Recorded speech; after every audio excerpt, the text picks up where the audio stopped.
This is not turning into booktube. This is still a self-development channel. But we are getting into the time of fall and cozy socks and snuggling up with blankets and reading books. And sometimes I just need to put on pause my reading of You Are a Badass and Can't Hurt Me and instead read about badass women and people who have done the work. Men, if you are watching this and you're thinking, I don't read that romance claptrap, this video is not for me. halt. I believe this will help you understand why your girlfriend, wife, or daughter is obsessed with romance novels. Hello, my name is Sarah, and on this channel we talk about self-development and how that pertains to the physical, mental, emotional, spiritual, and financial aspects of our lives. Today's video might feel a little bit different from the get-go, but it's not. It still ties into self-development and self-love. Just watch, you'll see. So, I love romance novels. This isn't even all of them. This isn't that many actually, because I try not to buy them because otherwise I would have a room full of books and that would make me happy, but then my husband would not be happy. So anyway, I rent them or borrow them from the library, and right now some of my favorites are with a friend because I've been giving them to her to read and she is reading them slower than I would like her to be doing because I would like them back. Anyway, off topic. Now many people hear romance and they think it's all light and fluffy and all about love. But I'm here to tell you that it is so much more than that. If you think about it, self-help and self-development books are all about how to love yourself, and there can be some fluff and light in there too. And some of my favorite self-help books have been romance novels. So without further ado, here is how romance novels have played such a big part in my self-development journey, but I don't like that word, and why I think you should expand your reading list to include some romance novels. Let us begin. So the first benefit to reading romance novels, which I guess you could say about reading books and fiction in general, but I'm gonna stick to romance novels, is improved vocabulary and vernacular. I typically read more like suspense, like these ones are all suspense books and take place with like Navy SEALs and all that stuff, but I have been reading more contemporary in the last year, and in the last few months I started getting into some of the historical romance, which was odd. I don't typically like historical romance, but I've been reading it and discovering a world of different lingo, which has been so fun to just throw into my regular life. If it comes to actually forcing it's weird. One that I will not be using in real life, but it was a recent favorite of mine, was Dear brother, wild boars will take to the skies before you find a suitable match. As I mentioned, this is one of my favorite series, and it is a romance suspense focusing on Navy SEALs or like ex-military people who work independently. I may have been one of the last people to know what FUBAR meant. The reason this is a benefit is kind of obvious, but having a wider vocabulary allows you to feel smarter, more intelligent, and allows you to converse better with other people, regardless of if you share the same interests or not. It's just really fun to pick up different phrases and use things that aren't even uncommon, but maybe are uncommon to you. Last week, my husband texted me something absurd, and instead of responding with WTF, which was my actual reaction, I just wrote back, I beg your pardon. I beg your pardon is not that crazy of a thing, but it was just in my mind because it was in a book I was reading, you know? Number 2 is to travel without leaving the room. Recently, I've been traveling to the Scottish Highlands, old Victorian England, some non-existent towns in Alaska, some high streets in Manhattan, and all over South America. I'm reading about Cusco, or somewhere in Brazil, or somewhere in Taiwan,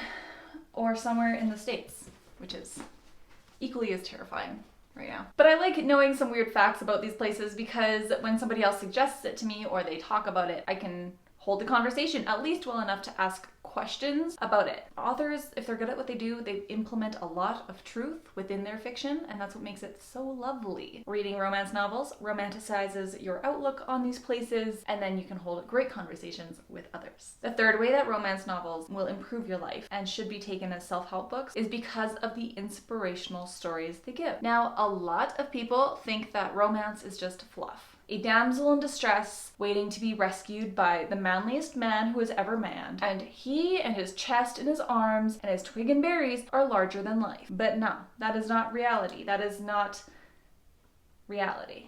Now, the books that I read, with the exception of a few authors who just love writing bland characters, the women are very, very inspirational. They have different backstories and interesting pasts, and you get to learn who they are and why they are the way they are because of all the things they've been through. They have intricate backstories that make me look at my past as a backstory. They take these risks that aren't really that crazy, and it makes me look at my risks that I've taken in a whole new light, and I get to see how my stories and my risks books have actually led me to where I am today. So whether I'm reading about wealthy socialites finding their independence in Alaska, a widow trapped up and snowed in a cabin up in Banff, or a CIA agent who is just feeling way over her head but realizes she can do it because she's got the training and the guts,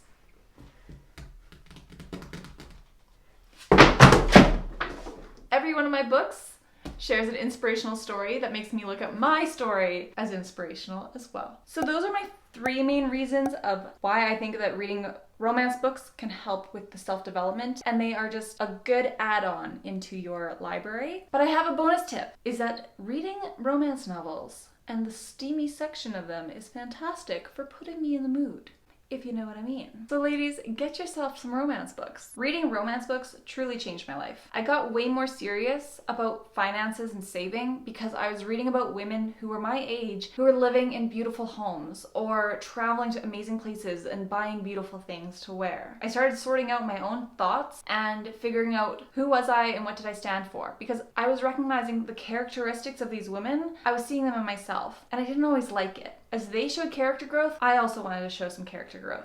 And lastly, I became more mature in the way I thought, acted, and spoke. The characters I was reading about were dealing with really adult issues, and they were also in adult relationships. And it was making me realize that if I wanted a mature relationship, I had to become the person that was going to attract that. There was a couple books I read where the woman there's an age difference of like 8 years, and she'd be my age of 27, but she just seemed very like victimhood.